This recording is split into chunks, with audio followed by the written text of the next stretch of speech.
নমস্কার, আমি জয়শ্রী। আমার চ্যানেলে সবাইকে স্বাগত।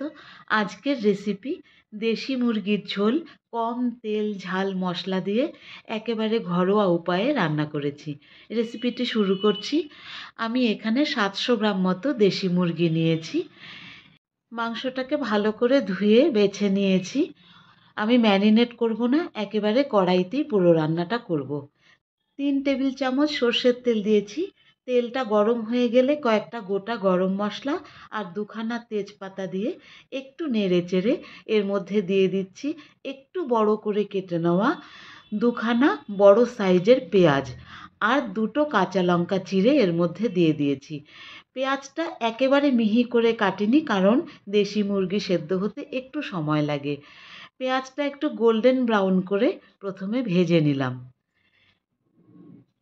এবারে মাংসগুলো এর মধ্যে দিয়ে দিচ্ছি সম্পূর্ণটাই। এবারে বাকি মশলাগুলো এর মধ্যে আমি দিয়ে দিচ্ছি 2 চামচ আদা রসুন বাটা, 1 চামচ লবণ, হাফ চামচ হলুদ গুঁড়ো, 1 চামচ লাল লঙ্কা গুঁড়ো, 1 চামচ ধনে গুঁড়ো আর হাফ চামচ জিরে গুঁড়ো। আর একটা গোটা টমেটোকে আমি গ্রেট করে নিয়েছিলাম, সেটা দিয়ে মশলার সাথে ভালো করে মিক্স করব।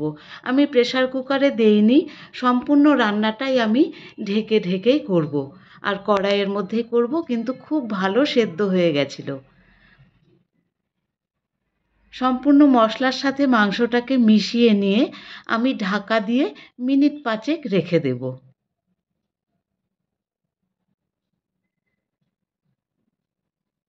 5 মিনিট বাদে ঢাকনা সরিয়ে নিচ্ছি। গ্যাসের ফ্লেম কিন্তু মিডিয়ামে রেখেছি। ঢাকনা সরিয়ে আর একবার একটু নেড়েচেড়ে নিয়ে এর মধ্যে আমি দিয়ে দিচ্ছি দুখানা গোটা রসুন। গোটা রসুন মুরগির মাংসে অনেকেই ভালোবাসেন, যারা ভালোবাসেন না তারা দেবেন না। আর কয়েকটা টুকরো করে নেওয়া আলু, সঙ্গে অল্প একটু জল দিয়ে আর একবার ঢেকে দেব। ঢেকে দিয়ে আরও 5 মিনিট বাদে ঢাকনা সরিয়ে নিচ্ছি। এবার আলু আর মাংসের সাথে ভালো করে মিক্স করে নেব।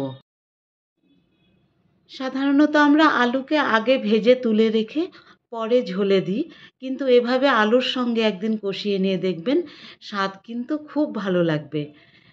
সম্পূর্ণ মশলা আর আলু একসাথে মিশিয়ে নিয়ে ঢাকা দিয়ে লো ফ্লেমে 10 মিনিট কষিয়ে নিলাম। 10 মিনিট হয়ে গেছে, ঢাকনা সরিয়ে নিচ্ছি।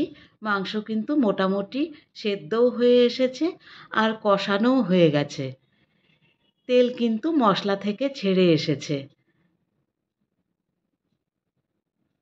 এই অবস্থায় এলে আমাকে এর মধ্যে দিয়ে দিতে হবে ফুটন্ত গরম জল। গরম জল না দিলে কিন্তু এর টেস্ট ভালো লাগবে না। একদম ফুটন্ত গরম জল পছন্দ মতো আমি 600 ml গরম জল দিয়েছি। জলটা দিয়ে জলের সাথে ভালো করে মিক্স করে নিয়ে আমি ওপর থেকে ছড়িয়ে দেব 1 চামচ গরম মশলা গুঁড়ো। এবারে ঢাকা দিয়ে আরেকটু সেদ্ধ করে নিচ্ছি। 5 থেকে 7 মিনিট ঢাকা দিয়ে রান্না করে নিয়েছিলাম। দেখুন মাংস একদম সেদ্ধ হয়ে গেছে, আর আলুও একখানা তুলে আমি দেখিয়ে নিচ্ছি, একদম সেদ্ধ হয়ে গেছে। রান্না আমার কমপ্লিট।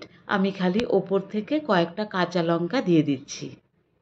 চেরা কাঁচা লঙ্কা শেষে দিলে কাঁচা লঙ্কার দারুণ সুন্দর একটা ফ্লেভার ঝোলের মধ্যে আসে। এই রেসিপিটি ভালো লাগলে একটা লাইক করে দেবেন, আর কমেন্ট বক্সে অবশ্যই জানাবেন যে এইভাবে রান্না করলেন কিনা। ধন্যবাদ, ভালো থাকবেন।